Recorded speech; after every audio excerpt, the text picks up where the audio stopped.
Nah sekarang kalau kamu udah terlanjur, udah ada memang nih terjerat dengan hukuman riba, seperti apa nih? Saudaraku sekalian saya muliakan, hal paling utama yang harus kamu lakukan adalah menangis kepada Allah. Kamu nangis sama Allah, kamu doa sama Allah. Apalagi nih di 10 hari yang terakhir ini saudaraku sekalian.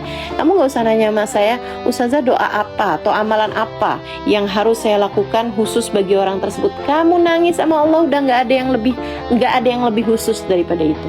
Kamu benar-benar minta sama Allah, ya Allah, gak mau lagi ya Allah, gak mau lagi ya Allah, taubat saya ya Allah, gak mau lagi terjerat dengan utang riba yang seperti ini, yang ternyata hukumannya sangat berat. Dari dunia sebelum akhirat engkau akan memerangi saya gitu. Saudaraku sekalian, kamu sholat, kamu puasa, kamu taraweh, kamu bahkan sedekah, sementara kamu terjerat dengan riba yang hukumannya Allah bilang kamu saya perangi gitu. Orang diperangi kan karena musuh, saudaraku sekalian. Orang diperangi kan karena musuh. Kamu ibadah kan artinya kamu ngarep menjadi seorang yang mendapatkan ridha Allah. Kamu berharap pahala dari Allah. Gimana ceritanya kamu dapetin pahala sementara Allah menganggap kamu musuh? Bagaimana kamu mendapatkan keridhaannya sementara di sisi Allah kamu dianggap sebagai musuhnya? Yuk buruan. Saudaraku sekalian, taubat sama Allah. Ini yang pertama harus kamu lakukan. Sebagaimana dosa-dosa, semua dosa-dosa besar itu harus ada masa taubatnya, harus ada masa nangis sama Allah dengan sebenar-benarnya. Nih malam-malam mulia nih, nanti malam nih, malam 23. Yuk teman-teman sekalian, siapapun kamu yang merasa terjerat dalam dosa-dosa besar, salah satunya adalah riba, mandi taubat teman-teman. Kemudian sudah kamu mengerjakan semua ibadah yang kayak biasanya, tarawih dan lain sebagainya, sholatlah kamu dengan sholat taubat. Kamu minta sama Allah sesudah sholat taubat tersebut ampunan darinya. Ya Allah, saya datang padamu ya Allah, mohon ampun. Saya nggak ngerti sebelumnya, ternyata sebegitu besarnya dosa riba yang sampai membuatmu memerangi aku ya Allah.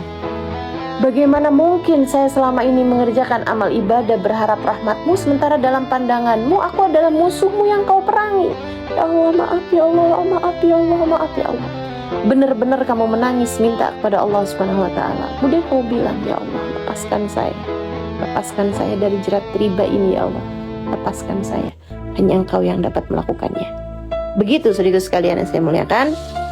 Kamu nangis kepada Allah Subhanahu wa taala dan kamu berbuat seperti itu, kamu doa minta sama Allah Subhanahu wa taala. Di 10 malam terakhir ini yang Engkau mencurahkan rahmat karunia, ya Allah, aku minta kepadamu ya Allah, curahkanlah rahmat ampunanmu kepada diri yang hina ini ya Allah. Lepaskan saya dari hutang riba saya. Minta kepada Allah. Kemudian sudah itu, hal lain yang harus kamu lakukan juga adalah semua barang-barang yang kamu punya, yang punya nilai dan kamu tidak darurat untuk memilikinya, perhiasankah itu, begitu ya. Kemudian mungkin barang-barang branded yang kamu punya, barang-barang mahal yang kamu punya, saya nggak tahu apa aja yang kamu punya selama ini, jual. Teman-teman saudaraku sekalian, duitnya pakai buat nutup riba itu. Kecuali yang memang kamu sangat memerlukannya. Ustazah jual motor nih, tunggu dulu, kamu motornya mau pakai kerja apa enggak? Kamu pakai untuk berkegiatan yang memang darurat apa enggak gitu? Iya Ustazah saya pakai, jangan gitu kan. Maksud saya itu yang kamu nggak punya juga nggak apa-apa, yang kamu nggak punya itu nggak bikin kamu susah hidup kamu gitu. Kayak misalnya perhiasan, nah itu kan kamu nggak punya juga nggak akan segitu repotnya teman-teman gitu kan. Kamu nggak punya cincin emas, kamu nggak punya berlian misalnya gitu, atau kamu nggak punya gelang, kamu nggak punya kalung, kan nggak apa-apa gitu. Cincinnya ada cincin kawin Ustazah, jangan kalau gitu, nanti akan repot lagi kalau kamu pulang mudik nanti tanyain sama mertua cincin kamu mana gitu kan. Maksud saya itu cincin yang kamu beli gitu. Ini barang-barang yang seperti itulah ya, paham lah ya maksud saya. Barang-barang yang nggak darurat yang kamu punya, jual, kemudian kamu pakai buat nutup hutang riba kamu tersebut itu. Sebisa yang kamu lakukan teman-teman sekalian. Nah sisanya teruslah minta pada Allah Subhanahu wa taala untuk membantunya.